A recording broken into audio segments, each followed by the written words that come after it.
Well, hello, everybody, and thanks for joining us today.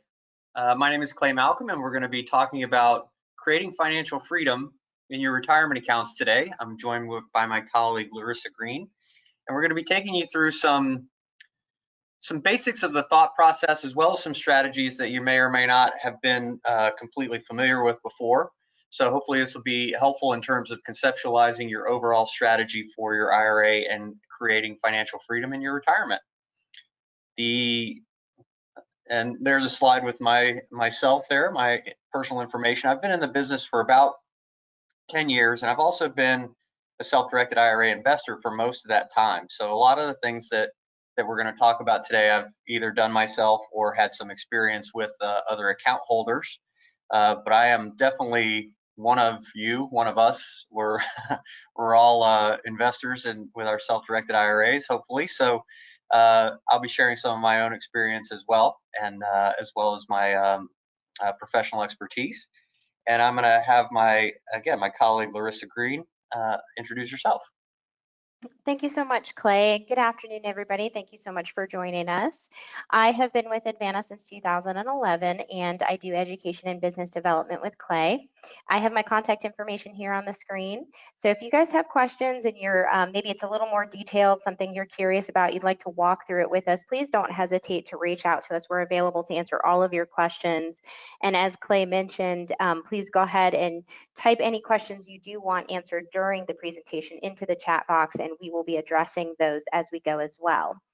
So what we do here at Advanta is we try our best to educate. We want you to understand the rules, the strategies that you can use for self-directing. We do go over things like investment classes, asset classes that you can invest in through a self-directed IRA, what you can and can't do, but things that we cannot do for you is provide tax, legal, or investment advice, and that's very important. And if you're not sure if your question falls into one of those categories, ask it anyway. And if we can't answer it, then we're going to introduce you to some professionals that have helped our clients with those types of questions in the past. So again, we'll talk about the rules and give you information on what the IRS has provided to us as sort of the guidelines for self-directed IRAs. But if your question is this a good investment? Is this the right return? Is this the right kind of security? Those questions we can't answer, but we certainly could point you in the direction of professionals that can, if you don't have somebody that can already help you with that. Oops, sorry about that. Okay, so a little bit about Advanta. So we are a self-directed retirement administrator, and what that means is we're considered a third-party administrator or a TPA, and we hold only qualified funds. We can't help you with investing in personal cash, and also very specifically what we do is help you with those investments outside of the market. And we've been doing this for nearly 20 years. We have two offices. We're in the Tampa Bay area of Florida, which is where I'm located, and Atlanta, Georgia, which is where Clay is located, but we can help anybody nationwide and even worldwide. So if you have a US-based retirement account, you can self-direct it and we can help you do that. And we have clients invested all over the 50 states, but then also outside of the US as well. So as long as the IRS says you can make the investment, then it's something you could probably do with a retirement account. And so what we do here at Advanta is we make sure, again, to provide you with the education that will help you put your knowledge to work for you, grow your retirement account. And something that we do a little bit different than our competitors is we do give you an account manager, and that person is with you for the life of the account, and they're there to assist you with anything from investment questions where it based on the rules for investing all the way through to contributions, transactions, fees, anything you have questions on. So that makes us a little bit unique where self-directed retirement accounts are concerned. We always like to go over the different types of plans that can be self-directed, and the reason is, and maybe Clay, you've encountered this as well, but for whatever reason, a lot of times people think it has to be a Roth IRA if you're going to self-direct it. Have you heard that before, Clay? I have. There's actually a number of misconceptions that I hear, so I always think this is valuable as well. Yeah, and so we like to really point out that if it ends in IRA, it can be self-directed. It's as easy as that. And then any former employer plan, and it's important that we put emphasis on former, because most of the time, if you're currently employed, and I would still encourage you to check in with your employer, but most of the time, if you're still participating in that plan, They won't let you roll a portion of it out to self-directed, and of course there's exceptions to every rule, but if you've severed ties with that employer, you absolutely can move those funds into an IRA or something like a solo 401k and self-direct it. We also help our clients with solo 401k plans, and those are great if you're an independent business owner, sole proprietor, and you have self-employed income, where you can contribute more on an annual basis and really help yourself as your own employer. And we'll talk about that in a few minutes as well. I also have up on this slide health savings accounts and education savings accounts. And we like to point those out because the rules for self-directing those accounts are going to be exactly the same. And so we can hold those for you as well and help you make those investments that are outside of the market. Maybe you want to have your health savings account contribution go into something like a real estate option, or you would like to buy into some private stock or gold and silver, and health savings accounts and education savings accounts can do those investments as well. So what is a self-directed IRA? I encounter a lot of people who tell me they have a self-directed account, that they're self-directing with their brokerage firm, but our definition of a self-directed IRA is something very specific. We're not talking about the ability to choose within the stock market, but it's actually anything outside of the stock market. And we really don't consider ourselves competitors to your brokerage firms because we're doing something that they don't. So we're just filling the gap in the industry to help you with those investments that are outside of the market. And we'll go into a little more detail about this, but it's really not an all or nothing strategy. You can move over just what you want to self-direct, and then you can make investments. And I like to say that the sky is the limit when it comes to the different investments you can make with a self-directed IRA. Yes, there are two asset classes you can't invest in, and that's simply life insurance and collectibles. And then there are some people you can't transact with, and we're really not going to go into that today. But just basically know that as long as you're making an investment at arm's length, you're working with a third party, those investments are very likely something you can do with a self-directed retirement account. We like to give examples just to sort of get the wheels turning and have you see sort of what we're seeing at Advanta. So real estate is the #1 investment we see at Advanta. On one of the previous slides, I showed that we have over $1 billion in assets under management, and about 1/3 of those investments are real estate. And so that goes to show you that's a very large number of investments based around real estate. So that could be short-term or long-term rentals. It could be into private mortgages. So you're the bank and you're lending money to investment, to individuals to invest in real estate possibly. It could be secured or unsecured notes. It could be second or third mortgages. Again, all of the investments with a self-directed account are completely up to you. And we're going to talk about, taking the knowledge that you have and the investments that you, really would like to invest in or you are investing in, and how to sort of look at that for financial freedom and for your financial future as well. And so these asset classes we're going to cover, and Clay is going to cover a few other assets as well. But just very important, if there's an investment and of course it's not on the list, reach out to us and let's talk about it, because the IRS really hasn't given us a complete list of, okay, here's the things you can invest in, because there's so many. Instead, what they've done is, here's what you can't do. And then again, outside of that, the sky is the limit. And I've really, Larissa, this may have happened with you as well. I've really encountered a lot of people who have multiple traditional IRAs or multiple Roth IRAs, one at a brokerage house and one with us. Do you see that a lot as well? Yes, absolutely. There's, a lot of people are moving over just what they want for maybe this one investment or this one asset class, and they're maintaining their brokerage account. That's very typical. Yeah, it's interesting, and I think a lot of people have the misconception that you can only have one. So the strategy idea that you kind of alluded to earlier of having multiple accounts and having money positioned within those accounts at different custodians, and the custodian that handles the asset that you want is really a good match to keep in mind as well, because you do have the ability to move funds back and forth between those accounts with relative impunity so that you can put it in position for the assets that you want. So that's strategy piece #1. When we start to talk about creating wealth, and Larissa and I started talking about this concept as a webinar, and we thought, well, gosh, at its core, it really is pretty simple. That's not to say that doing it is simple and doesn't require, effort on your part and some things like that, but it really is retirement accounts or tax advantaged accounts are a machine that you can really take advantage of to help you create wealth. And so the equation is really as simple as this. First of all, in order to use this machine, this tax tool that will help your investments grow faster, you have to make contributions. So we're going to talk about the different types of accounts and the contribution limits and things like that. But making that effort in every tax year to consider what contributions you can make, how much, and which accounts to put them in is really an important part of the process.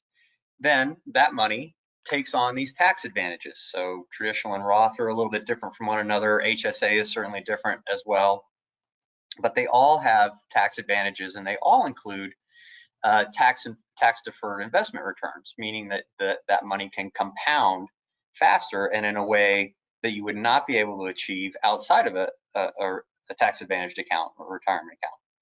And then time. This is one of the ones my niece and nephew, who are 20 and 22, they're already tired of hearing me talk to them about their IRAs and their HSAs, but their ability to use this tool and invest less money in it and still have plenty of money at their retirement, a lot of times has to do with time. I was a little bit of a late comer to this idea, and so I have a little bit different timetable in terms of some of my investments, but the fact that you are using these tax advantages over time is a huge advantage. So the equation of just putting the money in, investing it, letting the returns compound on themselves, and having that happen over time is really the core of what we're going to be talking about today. And part of the reason that we are talking about it is because Albert Einstein likes it. So compound interest is the eighth wonder of the world, he said. And it really is one of those lessons, in as much as sometimes it's really hard to start saving little bits and just putting aside a little bit at the beginning. Just it seems like it's not going to be enough, or you need to do something more dramatic. But it really is a matter of persistence and being able to get that money in position to earn as it can. So I took a swing at just what an example curve might look like in terms of over time, what the value of your IRA and cash and assets would be. And as you can see, there is this build-up phase where you're putting aside a little bit of money at the beginning. You're in investments that are hopefully starting to get that money to grow.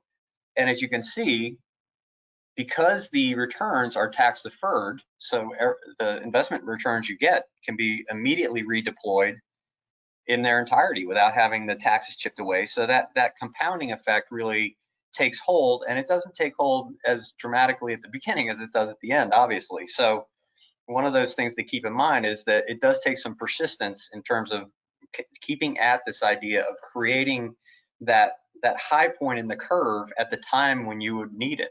And so we're going to be talking about timing and asset strategies that produce cash or the type of returns that you need at the right time. Because typically speaking, at some point after 59 and a half, somebody's going to start on their distribution strategy. And so this curve is an example of somebody who, around the age of 62 just started to say, okay, well, I'm going to start to take distributions because I'm working less, or whatever their circumstances are. And so they start to take distribution. As you can see in this particular scenario, the cash and asset total IRA value, it's going to start to decline, which is fine.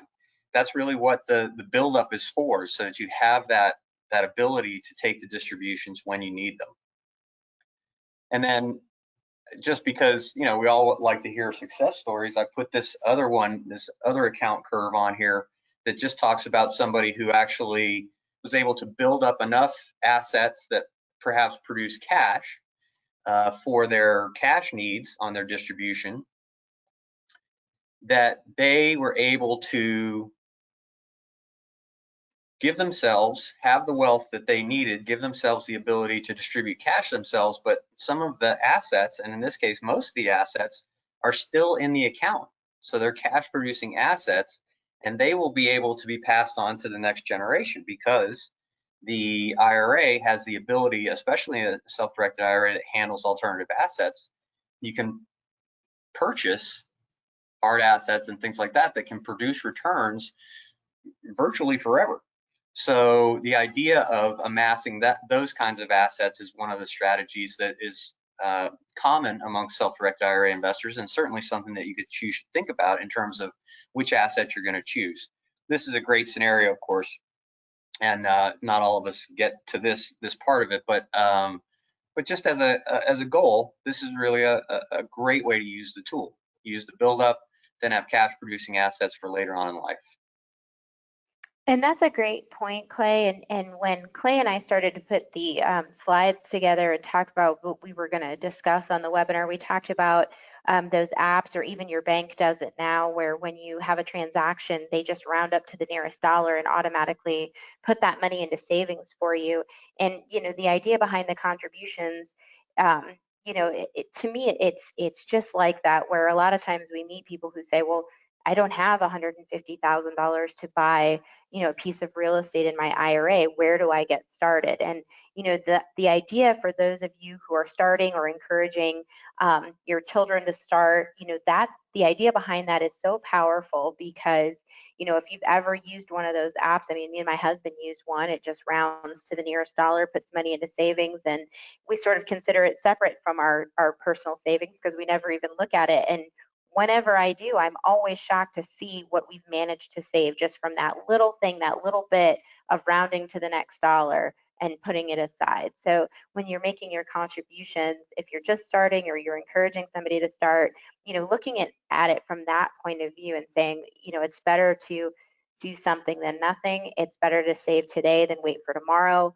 You know, all of that is behind getting to that point where on the last slide, Clay talked about generational wealth. So something to keep in mind. And so just to give everybody a place to start, here are the different types of IRAs and plans and their contribution limits. And I think this is so important because when you're looking at what type of account is best for you, especially if you're self-employed or if you have a side gig, you know, there's a lot of different plans available to you.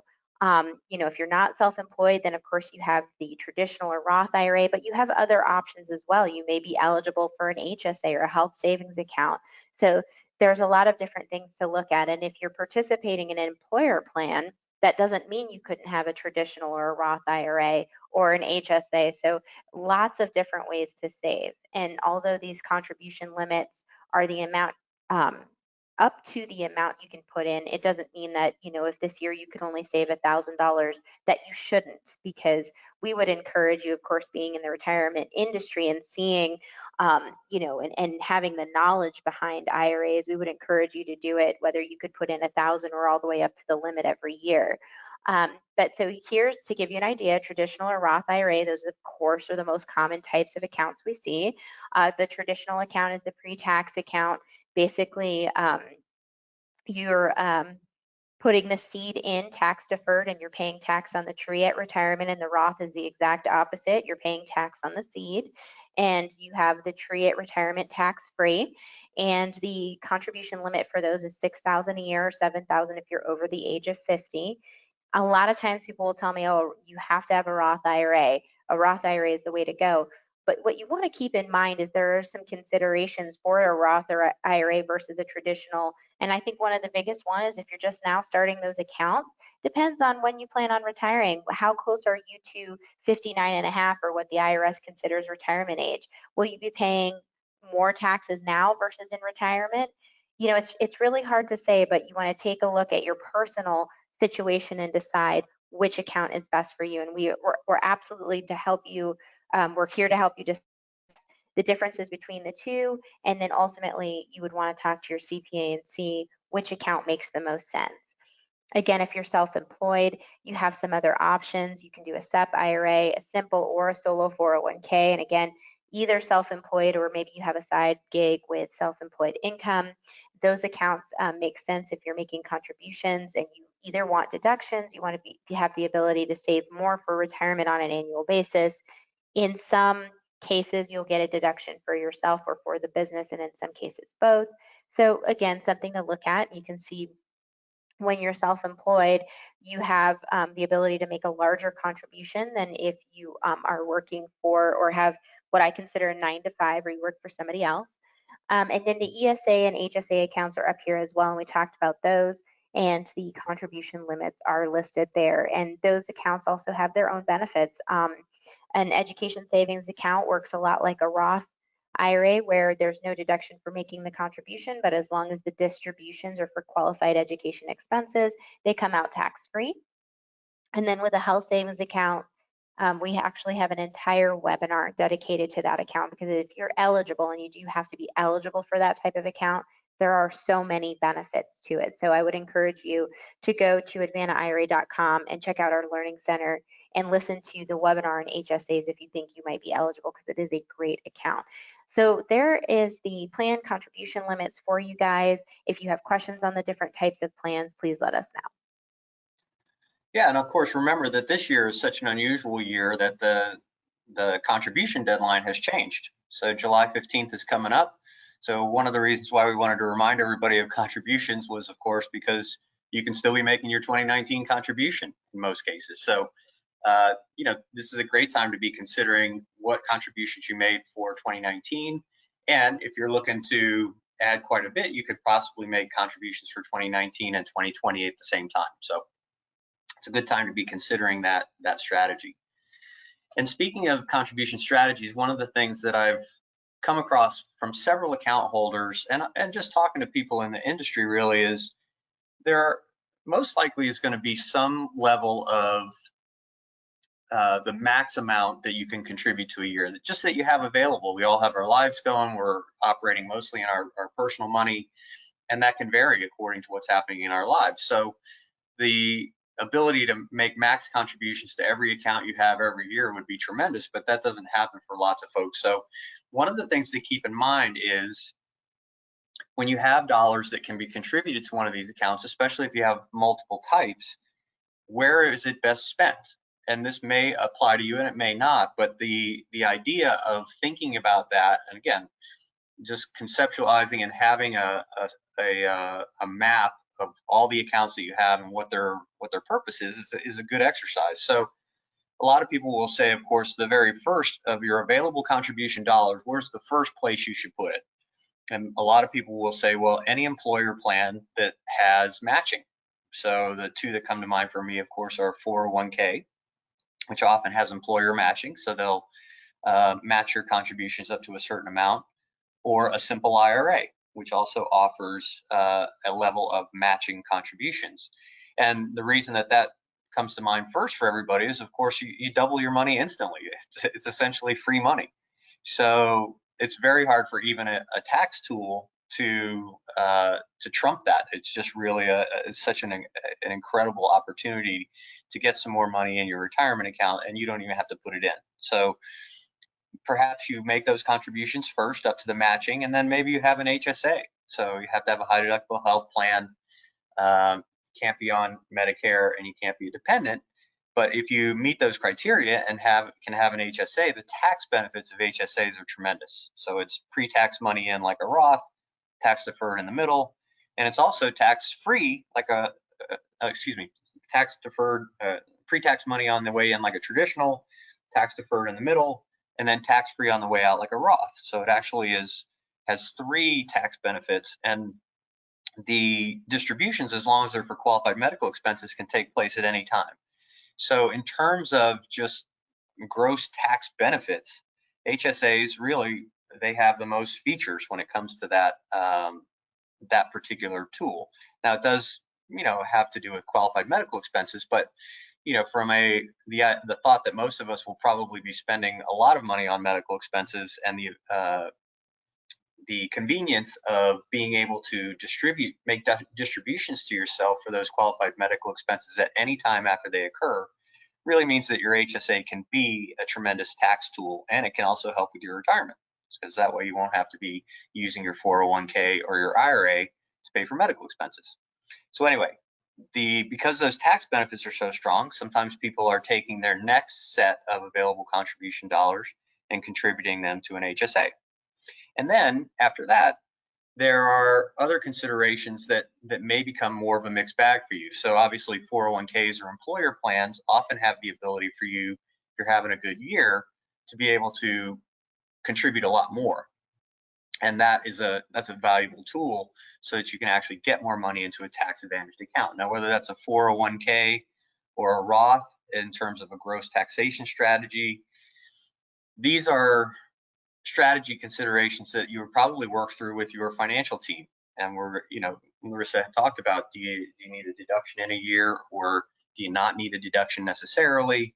And what is your overall plan, right? We're going to talk about conversions here in a little while, because sometimes contributing to your 401k or your SEP IRA is actually a way to get money into your Roth. So all of these things, after at a certain point, start to become, what is your strategy? What's your goal? But thinking about where to attribute your contribution dollars is always a valuable exercise. Now, so let's move on to some things that are maybe a little bit more about thinking about your investment strategy and what kinds of assets you want to be in, and so on and so forth. So this slide is going to be talking about, when do you need cash flow? So all assets that you choose are going to have some sort of equation about, well, are they producing growth in terms of appreciation of that asset, or are they producing cash, or are they producing both, right? So there's that continuum of how the asset is actually growing your account is something to consider, especially when you think about what your age is and when you're going to need the cash. So I'm going to go back to my perhaps the easy curve, where the person has made contributions and made investments, and they are going to start taking distributions somewhere around age 62 or so. So in a scenario like that, as you might imagine, cash flow in an asset is probably going to be less critical in the period where you're building up the assets. And what that means is a couple of things. We'll talk about what that means specifically on the next slide. But thinking about whether you need the asset to produce cash flow or not can be one of those criteria that you use to maybe change asset classes or think about an asset class in a different way. Now, after you start to get to where you're planning on taking distributions, obviously, for convenience sake and for the ability to, meet your RMDs in a way that you have control over, cash or something liquid is obviously much easier. And so thinking about that in terms of account maintenance, meaning, am I getting the cash that I need to distribute to myself? Do I have that available? And am I leaving as much as I can in terms of assets in the account so that they can keep growing, right? Because typically you're not going to take all of it in one fell swoop. So the thought of whether the asset that you're in or want to be in generates cash flow, and when it cash flows, is obviously something that can be a factor in how you allocate your funds. So let's talk about the less critical box back there. If cash flow is less critical, then one of the things that you may intuit, of course, is that you may be able to invest in assets where the return is a little bit unpredictable in terms of the timing and the amount, because it's not really something that you need necessarily. Now, this is not to say that everybody's life doesn't have its twists and turns, and that at some point you may need to take IRA money that you didn't expect to. That could very well happen. But in terms of having a plan, one of the things that being before your distribution age, and shoot, your distribution age might be 75. It doesn't necessarily need to be 59 and a half or any of those things, or it could be 80. So it really is whatever is your distribution age, but the ability for you to think about assets that may not have the same kind of cadence in terms of cash flow returns is something to think about. So timing and amount, and their liquidity. Can you get rid of them? Some of the assets that self-directed IRAs purchase are kind of illiquid. They're not an easy asset to get rid of. And so having one of those in a time where cash is not very critical is a nice match. So let's talk about a few of what those assets could actually be. So one of the things that I've seen is anybody who's interested in real estate and using debt. I've heard a number of times, and I actually chose to do this myself at one point, is to get the non-recourse loan from a lender on a piece of rental property and have it adjusted in terms of length and even interest rate and things like that, so that that property is relatively cash flow neutral. Now, in a real estate asset, do you need to have some ability to access cash if there's a cash flow shortage or something like that? Yes, that's again a very common strategy and very logical. But that could also be in a different asset or a different account even. So there's not just one way to do that. But the point of the making the debt service and the property's rent cash flow neutral is simply this: you might be able to pay off the debt sooner and then be able to use the cash in a different way. So my IRA bought a rental property, and the strategy was I literally had the debt payoff end at 59.5, and it was relatively cash neutral throughout the process because I didn't need the cash. Unfortunately, I didn't have an emergency, so I really didn't need the cash. So the fact that I was paying off the debt faster was actually an advantage to me, because then I had the debt paid off at the time of 59.5 when I actually can take distribution of the cash without the early withdrawal penalty. So that's one way to think about it. The other thing is I've certainly seen account holders who will say, okay, well, I have X number of dollars, I want to put it in real estate. Should I buy a property outright or should I use debt leverage? Well, in the sphere of the time sphere that you have where you don't necessarily need cash flow, that may be a time to consider using debt, because you might be able to acquire 2 properties, and then at the time when you need the cash flow, you'll have 2 properties cash flowing rather than just 1. Now, that doesn't mean that if your IRA bought the property outright and used that cash to invest in something else, it doesn't mean that that money's not working for you. That's not what I'm suggesting. But I've certainly seen, and this is a person that I knew who found a neighborhood that they thought was just right for investment. That the houses in there were gonna go up in terms of appreciation, and so they thought, well, gosh, I'm gonna use leverage as aggressively as I can because I'm in my 40s and I want to get a hold of as many of these properties as I possibly can. So again, using the tool and the timetable that they had, that was a very nice match for what they were doing. The next one there is land speculation, and this is something that I have in my IRA now, and land speculation typically doesn't produce any returns, right? It's actually cash flow negative, paying for the property tax in most cases. So could I do that later on in life when I'm needing the distributions? Well, maybe not. But at the moment, I'm creeping up on 59.5 very fast. But the land speculation is kind of okay with me. It sits. I literally bought a piece of dirt, hoping that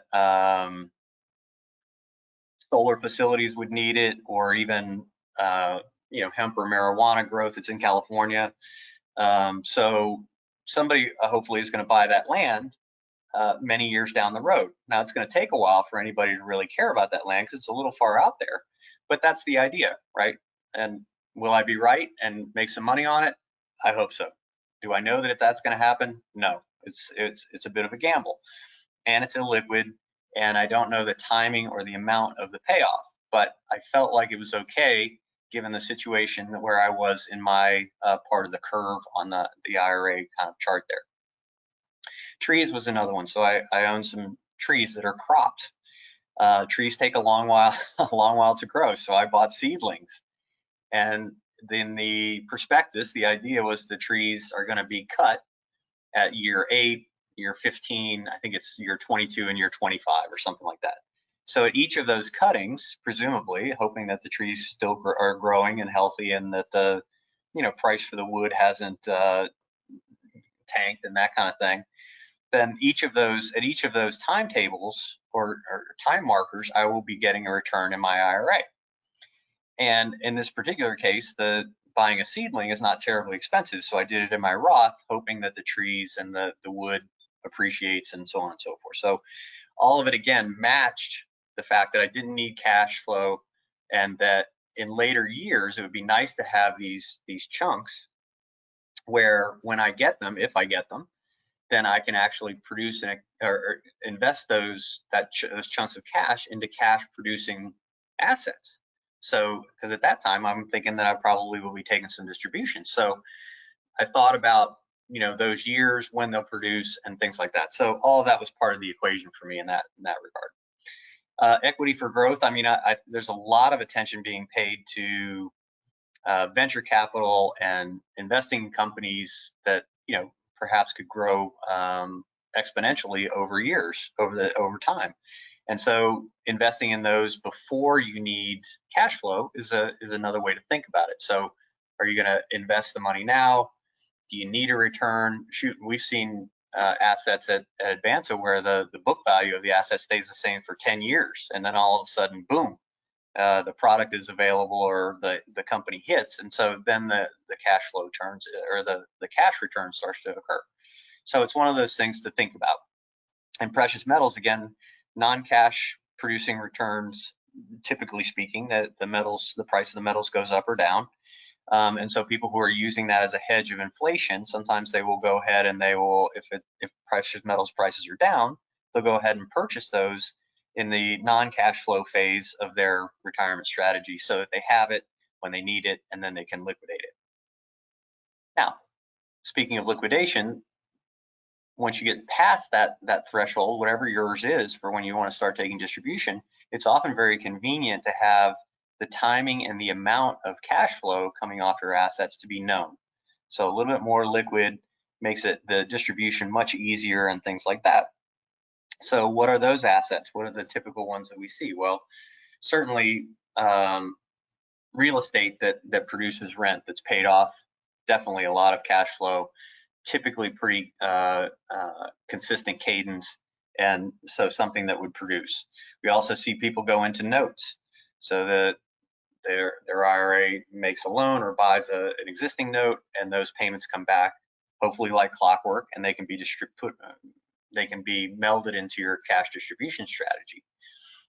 So any of those types of things, and also funds that generate cash returns. We talked about investing in equity for appreciation, but companies or real estate projects or things like that you invest in that at some point will turn into revenue producing or cash producing returns is something to think about. So again, that maybe that small company that the book value stayed the same for 10 years, maybe the next 20 years it just cranks out cash.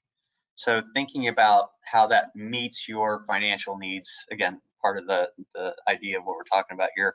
And I will just mention that precious metals are, again, not really cash flowing, but I've definitely seen people who are who like precious metals and have some move or think about their metals, especially gold and silver, being in small increments, so that if they do get to require minimum distribution age or the price goes up and they want to start liquidating some of that, that's an easier thing to do rather than having a giant gold bar or a share of a gold bar or things like that may or may not be a little bit harder to cash. So all those things are considerations. And since we're starting to talk about distributions, we actually have kind of a model or an example of something that's based around required minimum distribution. So we'll run that scenario past you here.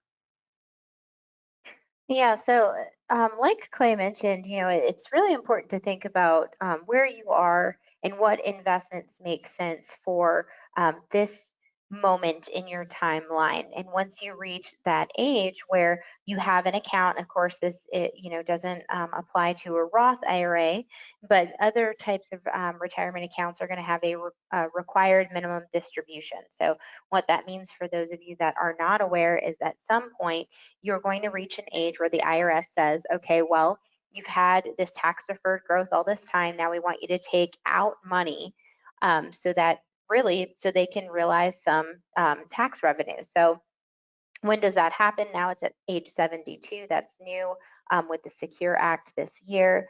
But at age 72, now you're going to be required to take some amount of money. It's a percentage based on your life expectancy and the amount of money in your account. It is calculated as of December 31st for the previous year. And so what does that look like when you have physical assets in your account? And so the example that we decided to go with is real estate. But if you have other physical assets, like Clay mentioned on the previous slide, maybe gold and silver, this is still something you want to take into consideration and think about the strategies that you can use going forward when you reach that time. And then, like I mentioned, of course, the Roth IRA doesn't have a required minimum distribution, and we'll talk about that in just a few moments as well.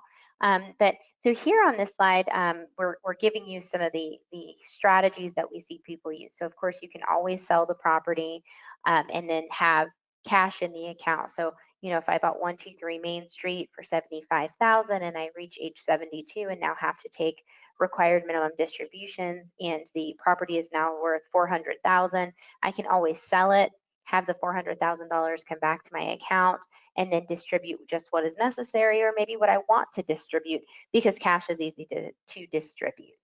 You can always take in-kind distributions, meaning basically assigning a share of that asset over to you personally, and then of course seller financing, in this case with the property, and lending money to the buyer and have them make the payments over time. So let's look at those strategies real quick here.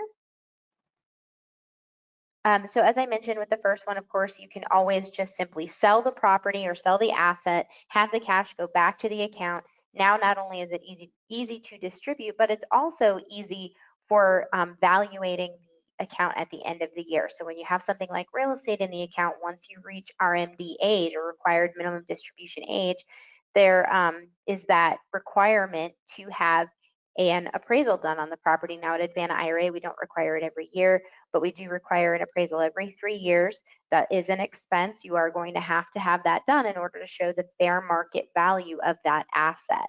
And then therefore that will go into the calculation of your RMD and it will be distributed, and you'll have that percentage distributed to you each year.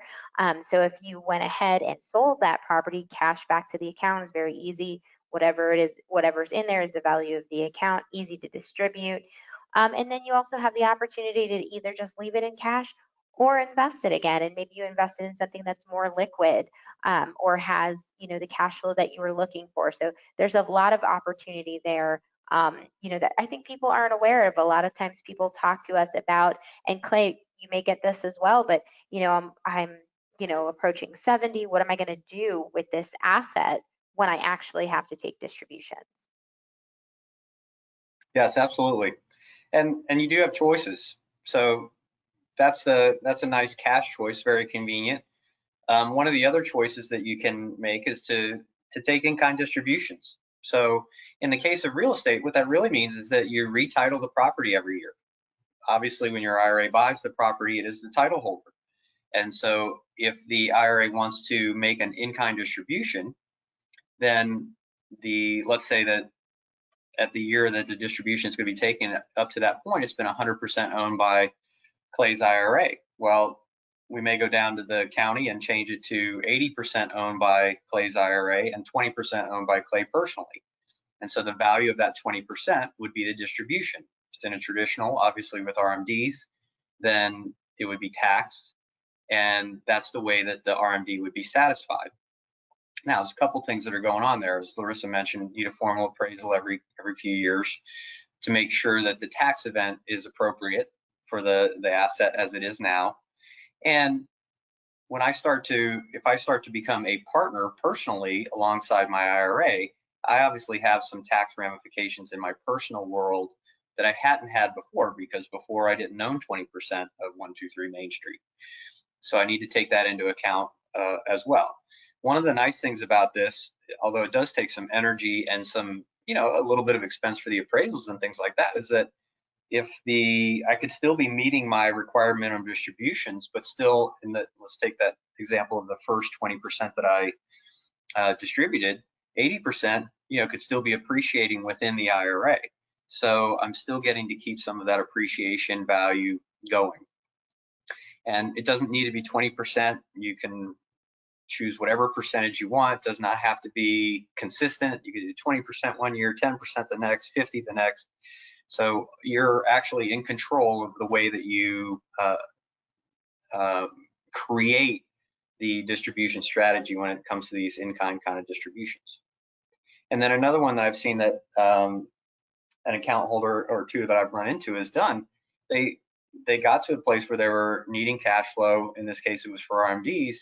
They didn't necessarily they thought that the value of the property was relatively static, but they still wanted to make some on it over time, but they wanted the cash. And so their solution was, well, I'm going to sell it, but I'm going to do it owner financing so that the purchaser now owns the property, but the IRA holder gets the value of the principal and interest payments. So they're actually still kind of making some money on the property by virtue of the interest. And the cash flow is very liquid, so easy for them to make their RMDs on whatever level that they want to, whether it's just the RMD or they want to do more than that, according to how it works in their financial world. So I thought that that was a very elegant solution to somebody who knows that at some point that property is going to need to be distributed. So instead of doing the in-kind distributions, they thought, well, shoot, let's do it in terms of owner financing. The IRA then is obviously really a note holder, but it's still using that property in a way that works for those folks financially. So 3 ways, and certainly hybrids of those are all ways to handle the required minimum distributions or the transition from illiquid to liquid. All right, last full concept that we're going to talk about is traditional to Roth conversion. And one of the things that I'll just introduce this, and Larissa will take it the rest of the way, is traditional to Roth conversions are an interesting thing because at the moment you can do as much as you want, and that has not always been the case. The legislation does change periodically, so your freedom to be able to convert from traditional to Roth as much as you want, no matter how much money you make, that has not always been the case. So it is a situation that is live right now, and you can think about whether that makes sense to you from a variety of standpoints. One of the most common ones is the short-term, long-term consideration, right? So short-term consideration is the tax situation that you have in a given tax year in the here and now, and long-term consideration is, maybe paying the least tax on the investment over its lifetime, or some other strategy that you may have. So it can be a complex calculation, and Larissa's going to take us a little bit further down that road. Yeah, thank you, Clay. So there's a lot of considerations when you're looking at traditional to Roth conversions. And I know, Clay, do you feel like you've seen a lot of interest in it, especially in these last several months dealing with the pandemic? Yes. I mean, Absolutely. a lot of people are suffering losses in their brokerage firms.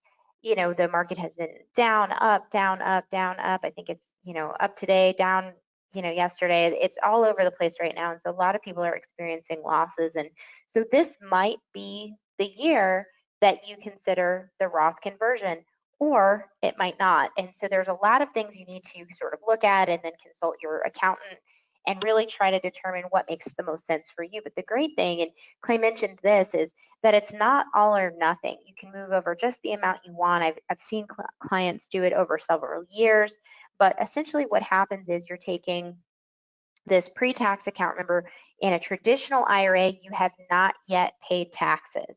You got the deduction, and so it appears as if you did not pay taxes on that money going into the traditional IRA. Once it's there, it's supposed to grow tax deferred. Well, if you want it to grow tax free, you do have to pay the taxes. So moving it over, making that conversion, you're going to get a 1099 for doing so. And that tax burden is to you and not to the IRA. And I always like to be super clear on that point, because sometimes people will say, well, then how do I take the distribution to have the IRA pay the taxes? And the answer is that the IRA doesn't pay the taxes. It is a tax burden to you. So the 1099 will appear as ordinary income to you in the amount you convert the year you do the conversion. So that's very important. The amount you convert the year you do the conversion. So if I have $100,000 in my traditional IRA and I want to convert it to Roth, if I do the entire $100,000 this year, I'm going to get a 1099 for $100,000, and it's going to show as ordinary income. And sometimes people will ask me, well, what tax bracket does that put me in? And that's going to depend. That's going to depend on where you are now and where that $100,000 is going to bump you to, being that it's going to show as ordinary income. So very important, big reason to talk to your accountant before making a decision on that. And it used to be that you could undo a conversion, but you no longer can. So like Clay mentioned, it's important to stay up on the rules and check in with your CPA when you're thinking about these things, because you sort of right now get one shot at making the decision of whether or not you're going to do it, as far as it can't be undone. But like I said, sometimes we see people do it in one lump sum. Maybe you had some losses this year. Maybe your IRA, your traditional IRA value has gone way down, being that we're living in these strange times. And so maybe now this is the time to convert, so that as it comes back up, you're getting the, sort of the tax savings, if you will, on that. There's a lot to consider.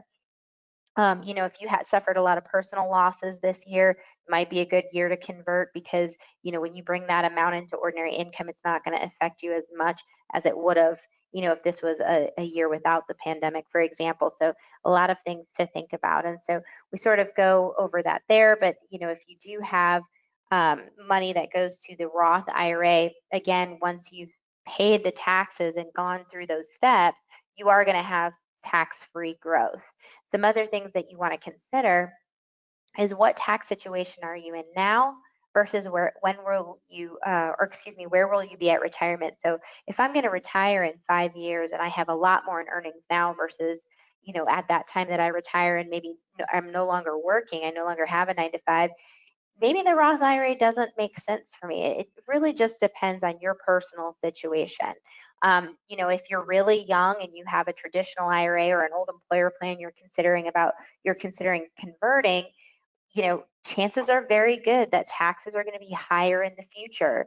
Especially if you've got 40 years before you retire. Again, something to consider.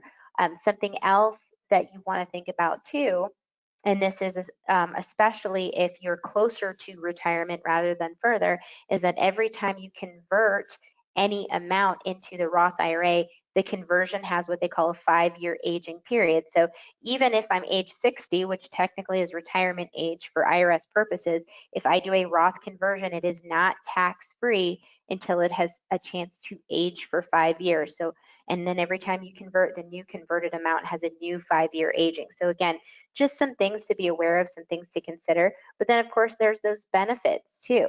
You're going to have assets and cash grow tax-free from the converted time on. If something should happen to you and you leave your Roth IRA to your spouse, of course, they can literally treat it as their own and have that tax-free benefit to the Roth IRA, or your beneficiaries, whether that's your children or somebody else. Of course, that generational wealth benefit, where when they take distributions, and of course those distribution rules have changed as well, but when they take distributions, those distributions are tax-free to them also. So a lot of things to consider, and something, again, you want to look at where you are on that timeline and what makes the most sense for you. And to sum this up, and we're going to close it out now and answer some questions, but I just want to say that a lot of what we're talking about today is the account dynamics and putting them to use for you, and some of that is just staying connected to the rules and different asset types, and learning about new asset types or the way that people are structuring their investments. So I do encourage you to use the knowledge bases that we keep up to date for you in service of your account. So events like webinars like today, seminars, and other events that we attend as well, where we're available for information. The video library is very robust, has a lot of information on it, and it's on demand, so please feel free to use that as well. And then the blog is usually where industry news and latest updates. When the CARES Act came out, there was a great article that came out right away, so you can keep abreast of what's happening with those types of happenings in the industry. So please do use the information. We're creating it and putting it out there for you, so hopefully you'll take advantage of it.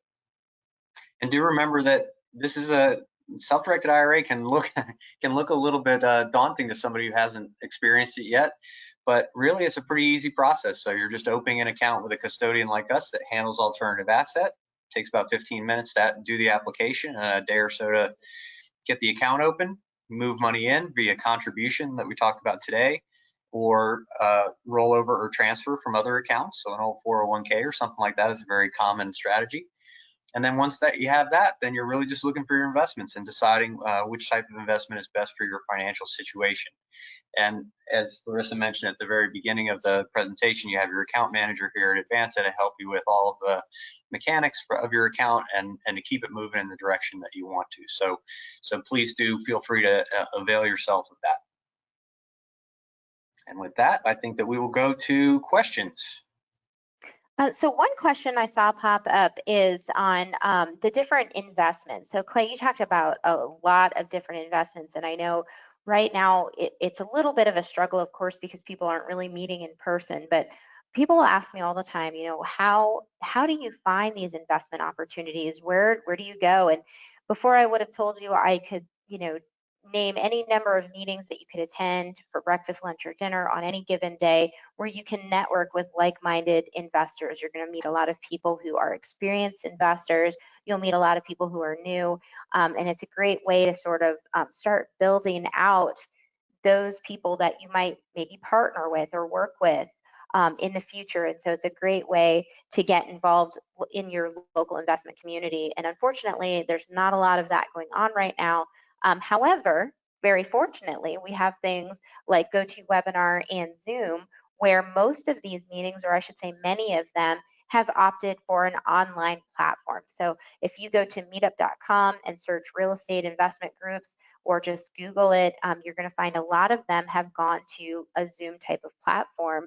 And I know myself, I've been on so many Zoom meetings in these last 4 months. It's just been incredible. And I think it's so awesome that we have that capability. So I would encourage you to either look on Meetup or Google real estate investment groups in your area or whatever asset class it is that you're looking for, because you would be surprised that there are potentially meetings for so many different types of investments as well. And it's very likely you're going to find, you know, a group meeting on Zoom where you can introduce yourself, maybe get some education, hear different members of that group post questions for discussion to the group.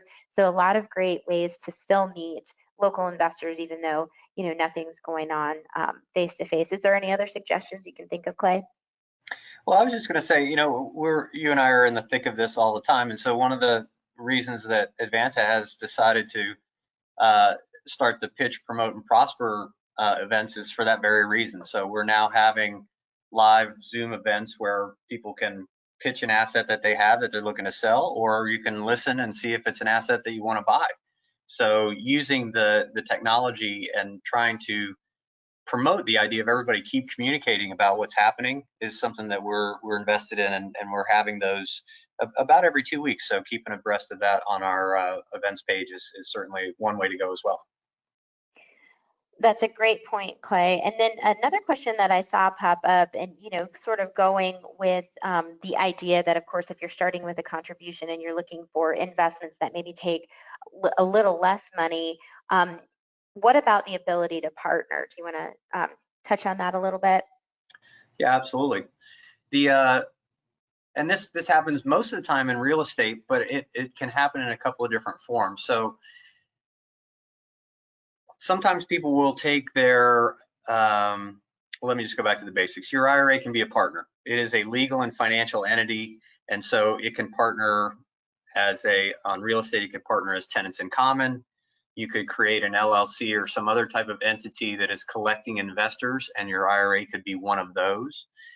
So there are ways for you to have small dollar amounts, but still participate in a very lucrative asset. And one of the strategies that I see often, I'll just take HSAs and pick on them a little bit because often they have a little bit less cash value, is sometimes a person will have a traditional IRA that is ready to purchase a property, but it wants the HSA to make some money too. And so sometimes the percentage ownership looks like, oh, Clay's traditional IRA is going to be a 90% owner, and Clay's IRA is going to be a 10% owner. And so as long as those disbursements for purchase, maintenance, and insurance are split along those percentage lines, and all their returns are split along those percentage lines, those accounts can be side-by-side owners.